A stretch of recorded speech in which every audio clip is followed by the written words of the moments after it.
In this video, we'll show you how to install Call of Duty Warzone on PC step by step, quickly and easily. The first thing we need to do is visit the official Call of Duty website, or use the official platform where we want to install the game. I'll leave the relevant link in the video description so you can access it safely. Once we're there, we'll need to download the official launcher for our PC. Warzone is also available through platforms such as Steam and Battle.net, so we can use whichever option we prefer. Once the launcher is installed, we'll sign in with our account or create a new one if we don't have one yet.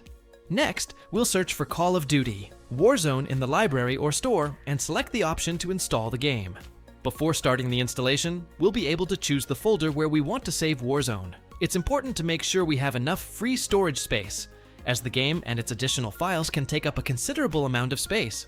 Once we've selected the installation location, the download of all the required files will begin. Depending on our internet connection, this process may take some time.